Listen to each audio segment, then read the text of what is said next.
Before I start, ladies and gentlemen, I'm funny already. Carry on. Oh, that's nice. I don't have to do anything. That's all right, you finished?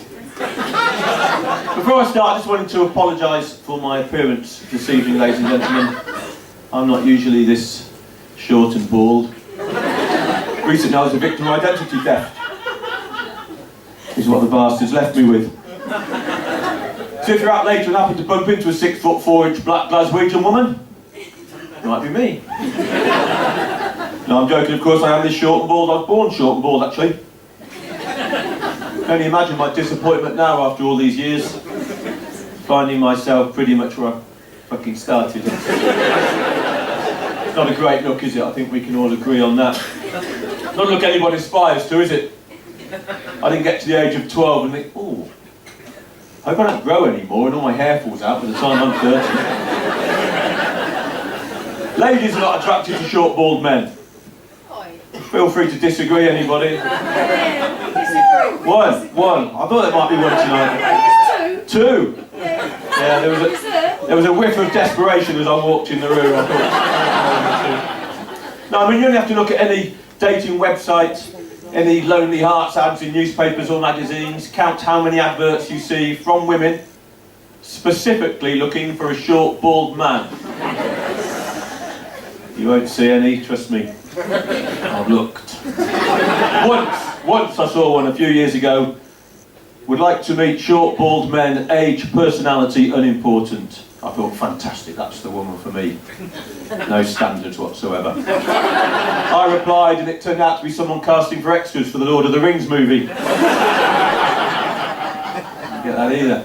My friends used to say to me, don't worry about it, Pete, don't worry, it's what's on the inside that counts. And I used to think, yeah, that's kind of what I'm worried about. I'm never going to get inside anybody looking like this. But you know, at the end of the day, I was always going to end up bald. It's hereditary, it's in my genes. I'm bald, my father's bald, my father's father may have been bald, we don't know. He wore a hat. But the point is, were I ever to have a son, there's every chance that he would go bald. And I always thought it would be brilliant, if I had a son, while he was a baby, to have his head tattooed. You know, something that would gradually be revealed later in life as his hair would seem great, wouldn't it? If you can read this, then I'm already bald. Mentioned that to my wife. She went mad. She thought it was a ridiculous idea. She thought we should have a coastal scene, so it looked like the tide was gradually going on. I mentioned my wife. I did eventually meet someone and settle down. She's a beautiful, intelligent, artistic, short, bald woman. We have. No, she's not. She's a lot younger than I am. Most people I've discovered are younger than I am. That is a statistical fact. Apparently, once you get past the age of 45 in the United Kingdom, and I am some way past the age of 45, there are more people younger than you than older. It's horrible, but it's true. You know, we get older, and I don't feel I'm getting any older. I feel I'm stuck somewhere in my late 20s, you know. But every so often, something happens. Something happens that reminds me brutally that I am getting on. I was at my doctor's recently, and she examined me, and after a few moments, she said, "Don't worry, Mr. Teckman, this is just one of those things we start to get when we're in the second half of our lives." I laughed. I said, second half of my life? I said, you're 56 years old, Mr. Teckman, how long are you thinking of living? And of course she's right. She's right when you put it. I am in the second half of my life. I've never thought of it in those terms before. Never thought of it a game of two halves. Well, it's half time, for fuck's sake. I don't remember anyone sitting me down and telling me I've been going wrong all these years. I wish they had. So I was thinking about it later. I was thinking about, well, maybe she's right. Maybe it's like a football match. 1 year equals 1 minute, 45 years each way. I was looking back on the first half of my life, first 45 years. Not too many highlights, if I'm honest with you. Not too much goal-mouth action, if you know what I mean. Certainly not worth a Sky subscription, that's for sure. But since I turned 45, I think I've turned things around. Since I turned 45, I became a father for the first time. Boom, yeah, 1-0. Since I turned 45, I became a comedian. Bang, yes, 2-0. Since I turned 45, I got married for the first time. Boom, yeah, 2-1. Own goal. No, it's true, I was 45 years old when my wife announced I was to become a father for the very first time. It was a hell of a shock. Big surprise to me, especially as I've been told by several doctors that I can't have children. on account of my low sperm count. One doctor actually told me that he could count my sperm on the fingers of one hand, which I remember thinking at the time was an unusual way to take a sample. That's food before you. You get what you pay for. I wasn't complaining. Yeah, soft hands. But I love being a dad, and it's an important job, isn't it? You got the dads in tonight? Yeah, you sound more cheerful than the mums did earlier on, that's for sure. That is an important job, being a dad. I want to do it well. I had a difficult start in life. Apparently when I was born, I took one look at my parents, and it was me who suffered from postnatal depression. I was the middle child of 5, but the smallest of the 5. That's quite tough. I not only got hand-me-downs, I got hand-me-ups as well. Let me tell you, it's no fun going to school in your little sister's old uniform. I never felt loved. Never felt loved. Got home from school one day, my mum was cooking Bubble and Squeak. They were my guinea pigs. It was tough. I had a difficult relationship with my own father, a good man, but old school. He was old school, you know. We had loads of rules. We lived our lives by my father's rules. Rules for everything in our house. Came home from school when I was 13 years old, he took me on one side, he said, "Son, it's time I told you about sex." He had a very serious expression on his face, a piece of paper in his hand.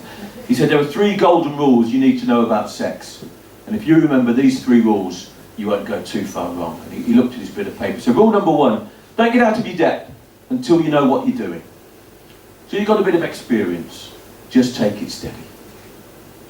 Rule number 2, never ever do it straight after a heavy meal. I looked at him, I said, "Dad, these are your swimming rules. You gave me these 5 years ago."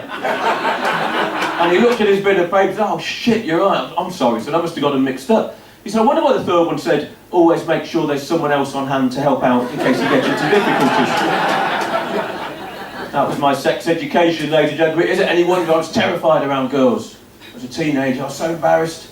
Is it any wonder, for that matter, my brother was banned from local swimming bars? That's another story.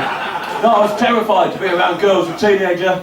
If I'm honest, I spent most of my teenage years locked in my room, doing what teenage boys do, sticking little pictures of footballers in albums, and masturbating. Not at the same time, that would be weird. Much as I admired Kevin Keegan's perm and silky skills. No, I didn't spend a lot of time. I don't apologise for it, it's something, you know, we all do. I maybe did it a bit more than others. On my 14th birthday, my parents bought me a watch, and it was my first sort of proper grown-up adult watch. I loved it. But it was one of those watches that winds itself automatically with the movement of your wrist. Yeah, don't worry. Don't worry, I'm not going to go into detail. I think some of you are way ahead of me here. Suffice to say that according to the date on that watch, I celebrated the millennium in 1979. I should say at this point, by the way, I do discuss sexual issues during my set. I'm not going to apologise for it. I know there are people who think that someone of my age, it's unseemly for me to be talking about sex, far less having sex. God forbid we should be enjoying it. I think that's ridiculous, personally. I think we can enjoy sex just as much as younger people. I mean, I say my wife's a lot younger than I am, and I know for a fact that when we make love, I get far more pleasure out of it than she does. It's the way it is. Not that that's an issue currently. That particular avenue of pleasure has been withheld from me for the time being, because my wife discovered that I have a nickname, a pet name I prefer to say, for her vaginal area. Now in my defence, I only came up with this name because I found out that she refers to it as her lady garden. Which is fine. There are relatively few inoffensive euphemisms for that part of the female anatomy. Lady garden is as good as any. So I cannot understand why she is upset with me, because she found out when I'd started calling it my lady allotment. On the basis it doesn't actually belong to me, but I get to potter around in there occasionally at weekends. Not so much anymore.